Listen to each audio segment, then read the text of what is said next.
What's up, everybody? Unrested here. Welcome back to another JFAQ, Japan's frequently asked questions. Today's topic is about banishment rooms. What is a banishment room? Well, that is what a viewer wrote into me about after reading about it in recent newspaper articles. Apparently, big companies like Sony, Panasonic, and Konami are using these quote-unquote banishment rooms in order to kind of secure their constant placement as loyal company holders who will keep employees for an indefinite amount of time until they either decide to quit themselves or eventually retire from the company. Now, how exactly do these work, and how are they a bit of a corrupt system within Japanese corporations? Let me explain how the entire banishment room works and what exactly they're using them for and how they're using them against their very own employees. In the past, many Japanese companies were known for locking you into a long life-term employment. That means from the second you start the company right out of college, you could literally work to it until either one, you die, or two, you eventually reach retirement age in which you can get a great pension from either your company or Japan, which Japan's government pension, not nearly as great as a company pension. So, they had this for quite a long time, and we're talking it was at its height in the bubble era. You could literally retire or work a lifetime job and live a really good upper class life. That's not the case anymore. Lifetime employment at companies has become a thing of the past, and making sure that you can secure lifetime employment is not common either. The problem is a lot of these companies don't want to let go of that as part of their fame. They don't want to let go of that as being something that they're known for throughout Japan and in local newspapers. So, what they've done is they've created what's called banishment rooms.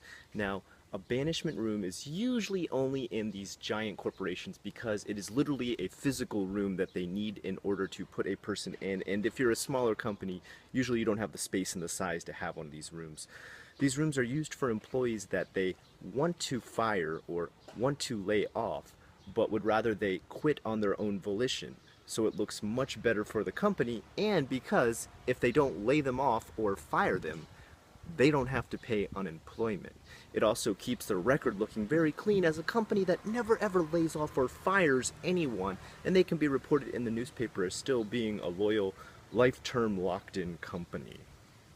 So what they've done to kind of find a loophole in the system is create these banishment rooms.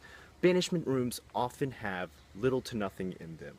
They are an isolated room away from the rest of the company and the employees in that company. The person that they choose to put in this room is usually someone they want to lay off or fire, but can't do it because of their namesake or the fact that they want to keep their rapport with customers and in the newspapers and in media in general. Now, what they've done is usually made these rooms very isolated, away from the rest of the company, because they want to make that person feel alone, possibly even depressed that they have to come in and work with no one. They give them little to no work to do.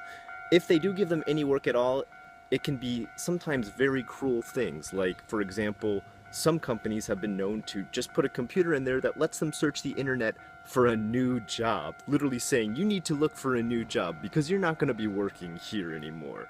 And we're just going to send you into that room alone to look for a job 8 to 12 hours a day. In one case, they put a man in a room and made him watch TV for 10 hours and just told him, list mistakes that you see in the TV shows. This company was not affiliated with any sort of TV show, any media, or anything like that. They just wanted to give him a job that would make him feel useless to the company. These are the different practices that these banishment rooms use, and that these corporations use, either to, one, drive the person out of the company, two, make the person look for a new job, or three, keep their namesake well in the media's sight. Now, these are starting to be discovered more and more as people report companies like Sony, Konami, and Panasonic doing this very often when they want to get rid of a person without going through the proper firing or laying off, in which they'll have to pay them unemployment.